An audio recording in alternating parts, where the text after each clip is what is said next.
ಪ್ರೀತಿಯ ವೀಕ್ಷಕ ಮಿತ್ರರೇ, ಇತ್ತೀಚೆಗೆ ಸೌದಿ ರಾಯಭಾರಿ ಕಚೇರಿ ಸಂದರ್ಶಕ ವೀಸಾದಲ್ಲಿ ತೆರಳುವವರಿಗೆ ಕಡ್ಡಾಯ ನಿಯಮಗಳನ್ನು ಜಾರಿಗೊಳಿಸಿದೆ.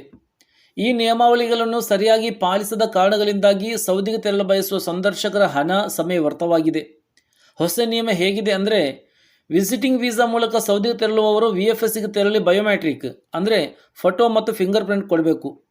ಈ ನಿಯಮವನ್ನು ಪಾಲಿಸದ ಕಾರಣದಿಂದಾಗಿ ಕ್ಯಾಲಿಕಟ್, ಬೆಂಗಳೂರು ಮತ್ತು ಮುಂಬೈಗೆಂದು ತೆರಳಿದವರಲ್ಲಿ 30% ಜನರ ಅರ್ಜಿಗಳನ್ನು VFS ರಿಜೆಕ್ಟ್ ಮಾಡಿರುತ್ತದೆ. ಇಲ್ಲಿ ಮುಖ್ಯವಾಗಿ ಪಾಲಿಸಬೇಕಾದ, ಗಮನಿಸಬೇಕಾದ ನಿಯಮಗಳೆಂದರೆ, ಪತಿ ಮತ್ತು ಪತ್ನಿಯ ಪಾಸ್ಪೋರ್ಟ್ ಎರಡರಲ್ಲೂ ಇಬ್ಬರ ಹೆಸರು ಕಡ್ಡಾಯವಾಗಿ ಇರಬೇಕು.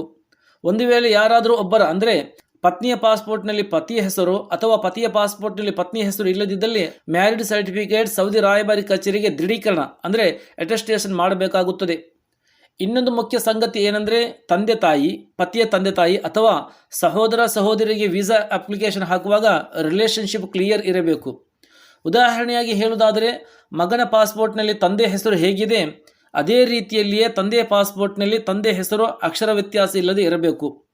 ಒಟ್ಟಿನಲ್ಲಿ ಹೇಳುವುದಾದರೆ, ವೀಸಾ ಅರ್ಜಿದಾರರ ಮತ್ತು ಸಂದರ್ಶಕರ ಹೆಸರಿನಲ್ಲಿ ವ್ಯತ್ಯಾಸ ಇರಕೂಡದು. ಇದಾದ ಬಳಿಕ VFS ಅಪಾಯಿಂಟ್ಮೆಂಟ್ ಪತ್ರದಲ್ಲಿ ಸೌದಿ ರಾಯಭಾರಿ ಕಚೇರಿ ಕೊಟ್ಟಿರುವ ನಿರ್ದೇಶನಗಳನ್ನು ಸರಿಯಾಗಿ ಪಾಲಿಸಬೇಕಾಗುತ್ತದೆ. ಈ ಕುರಿತಾಗಿ ಹೆಚ್ಚಿನ ಮಾಹಿತಿಗಾಗಿ ಟ್ರಾವೆಲ್ ಏಜೆನ್ಸಿಗಳನ್ನು ಸಂಪರ್ಕಿಸಬಹುದು.